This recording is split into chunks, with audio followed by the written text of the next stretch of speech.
Cari maklumat dan berita politik yang bebas, kupasan yang tepat, panas.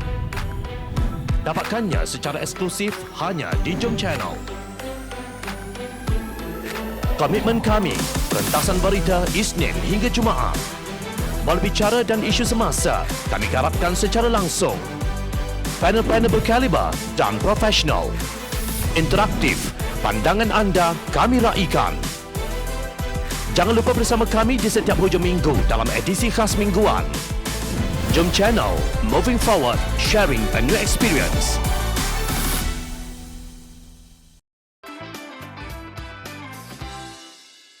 Peningkatan inflasi itu benar.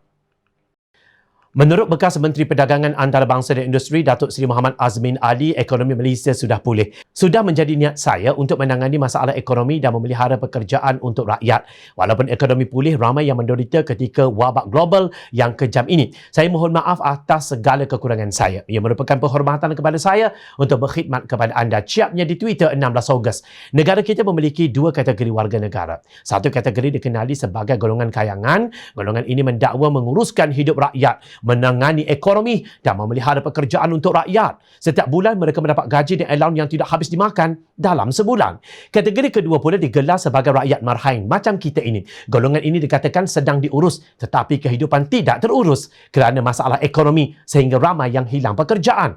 Fakta yang sebenarnya berlaku di negara kita ini ialah pada 1 Ogos 2021, Berita Harian memetik laporan Jabatan Perangkaan Malaysia DOSM bahawa kenaikan harga barangan di luar bandar mengatasi kadar inflasi di bandar dan nasional untuk tempoh 2 bulan berturut-turut bermula April lalu.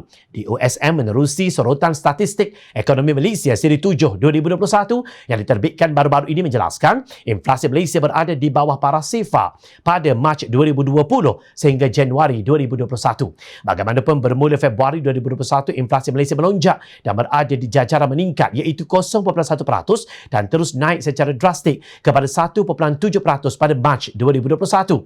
Menurut DOSM, inflasi di bandar sentiasa melebihi inflasi di luar bandar. Namun jurang itu semakin mengecil bermula akhir 2020 hingga tahun ini.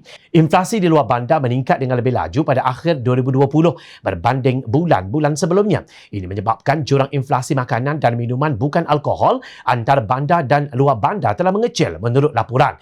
Kadar inflasi di Malaysia terus melonjak kepada 4.7% pada April 2021 berbanding tempoh sama tahun lalu, sekaligus menjadikannya peningkatan tertinggi yang dicatatkan sejak 2018. Ketua Perangkawan Datuk Seri Dr. Muhammad Uzir Mahidin berkata, kenaikan inflasi yang diukur melalui Indeks Harga Pengguna atau AHP dijangka berterusan sehingga suku pertama 2022.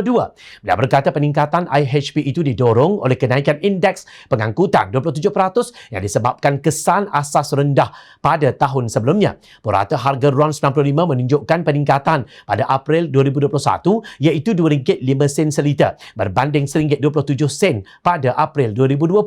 Sementara itu RON 97 pula meningkat kepada RM2.55 seliter berbanding RM1.57, manakala diesel naik kepada RM2.15 seliter daripada RM1.49, menyumbang kepada perubahan indeks pengangkutan dan indeks secara keseluruhan. Untuk kefahaman Azmin Ali, warga negara kategori pertama ni, Makcik Kiah dan Pak Mat iaitu kategori kedua, inflasi bermaksud kenaikan harga barang dan kejatuhan nilai beli wang dalam poket kita. Harga barangan naik kerana kos pengangkutan yang meningkat berpunca daripada kenaikan harga minyak ditambah dengan kesan COVID-19 yang disalahkan oleh Azmin.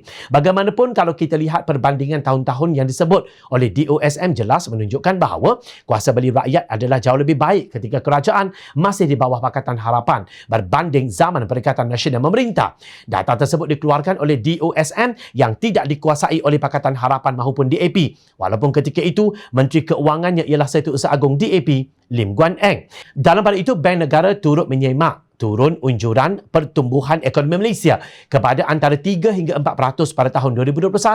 Perkembangan ini jauh lebih rendah berbanding unjuran awal antara 6% hingga 7.5%. Gubernur Bank Negara Malaysia Datuk Nur Syamsiah Muhammad Yunus berkata, semakan semula pertumbuhan itu dibuat selepas mengambil kira impak pelaksanaan Pelan Pemulihan Negara PPN yang menjadi pelan keluar daripada pelaksanaan Perintah Kawalan Pergerakan Penuh PKPP. Penyelaian yang dibuat akan bergantung kepada pengurusan pandemik dan seberapa pantas ekonomi boleh dibuka semula dengan selamat. Pengukuhan pemulihan akan didominasi oleh faktor risiko COVID-19 termasuk kadar vaksinasi dan kapasiti sistem kesihatan negara dari segi penggunaan unit rawatan rapi ICU dan hospital. Ini adalah semakan semula unjuran pertumbuhan kami dan ia akan dipacu oleh pemulihan pertumbuhan ekspor sejajar pemulihan permintaan global dan kitaran meningkat teknologi global. Katanya, pada taklimat pengarang mengenai prestasi ekonomi suku kedua 2021 dipetik Harian Metro 13 Ogos 2021. Pakar ekonomi Profesor Dr. Jomo Kwame Sundaram menasihatkan kerajaan supaya tidak menjadikan perkiraan atau perhitungan politik jangka pendek untuk mempengaruhi dasar kesihatan dan ekonomi.